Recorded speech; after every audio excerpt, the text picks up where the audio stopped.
Hi everyone, in this video I'll show you how to manage passwords online.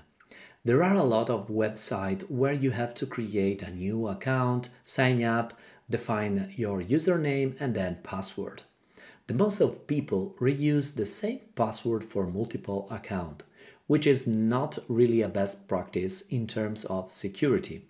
Now I'll show you how you can use Edge in order to generate a strong password. Store this password in Edge, synchronize this password cross-device, and then finally I'll show you even a very nice feature that monitor your password and notify you when you have leaked passwords. But maybe you are wondering how Edge can know that. So there is a very large database of known leaked password. Basically, Edge check this database and inform the user if there is a data breach with leaked passwords. So you can immediately change your password and keep secure your account. Okay, let's jump on my PC and I'll show you how to handle your passwords. Here we go on my screen. Let me show you now how you can turn on the auto generation of strong password in Microsoft Edge.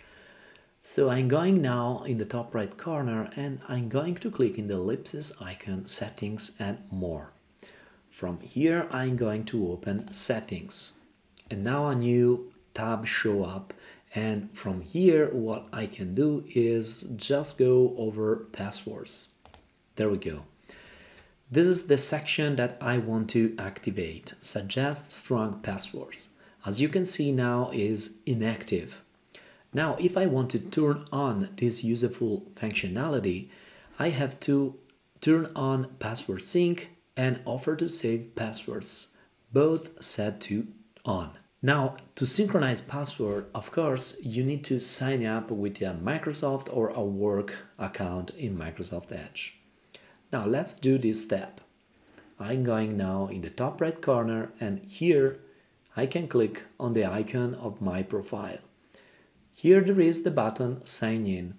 By doing that, I'm also able to synchronize all my account passwords cross-device. So if I have my Android device or my iOS device, I can have this password synchronized in my smartphone.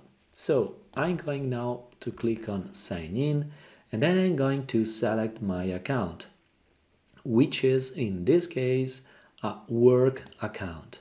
I will click on it and then continue. The sign in panel show up and here I can go forward. I'm going to add now my account. There we go. I can go forward with my password. And now I'm signing in. I will have additional options. This pop-up tells me that I can synchronize all my favorites, passwords and other browser data across my devices. So my suggestion is to click on the link Customize so we can influence the behavior of this synchronization process. I will click now on Customize. Automatically I will land here on this page where I can turn on the synchronization. And here are all listed the feature that I can include in the synchronization process. I have favorites, settings, personal info, passwords, history, even open tabs, extensions and collections. Okay, I'll do for this configuration. Then I can click on the button Confirm. It's very important to synchronize password as well, so we will have the ability to turn on the auto generation of strong passwords later. Now I will click on the button Confirm. And now the sync is on. All these objects are included in the synchronization process. I can go back on Profiles and then click again on Passwords.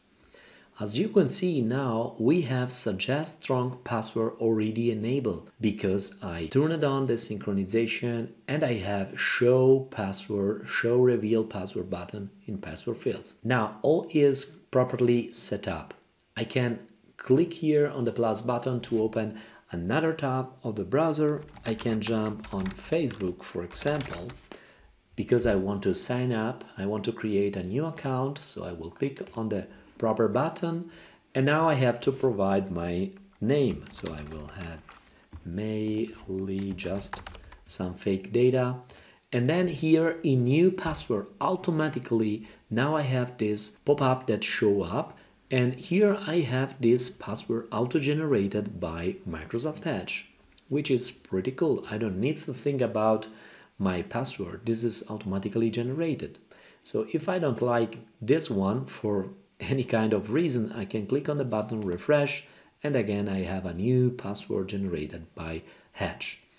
Now if this panel doesn't show up, you can click with the right button of your mouse, and then you will have show all saved password if you have to sign in, or suggest strong password if you have to create a new account. Now I have this one auto-generated. I can click on it. Now that I have the password, which is even stored on Edge, I can click on register and create a new account. Last thing that I want to call out here is the leaked password section. Going back on the settings panel, I have here now this message: no new leaked passwords found, luckily. Clicking on this arrow, I can open this page, and here I can run and scan now. The scan is in progress now, so I can check if I have a leaked password. Now Edge is looking in the database known for the leaked password stored in the cloud. Luckily this is completed and I don't have any kind of issue. Going back, down below I have the list of all my accounts with password. I can decide to show my password. I have the health of my password, there are no issue. And in every password, in every account, I have here the ability, clicking on the ellipsis button, to get access to more actions panel. And here I can copy my password, I can edit my account, I can delete this information, or I can hide health. Now you have also the ability to click here on the ellipsis button next to saved password. I can export my password in a CSV file or import all my passwords coming from another browser or another tool. Clicking on export password, I have to confirm my identity, and then I will have the ability to export all my password as a CSV file. I will click on cancel and I will close this panel. Here I have now an example how it looks like this feature when you have a leaked password. In this case, there are 23 new leaked passwords, and here I have one leaked password. So if I move over this icon, will appear a message that will tell me that this account is compromised. So I have to click on the ellipsis button immediately to change the password for this account. Alright, we have seen this nice tutorial about how to keep secure your password and account on the internet. If you enjoyed this video, please give a like and subscribe to my channel to stay tuned with my next videos. Put a comment down below if you want to see me cover any other topics in the future. This is also how I keep updated my to-do list. Okay, I hope to see you next time. Bye.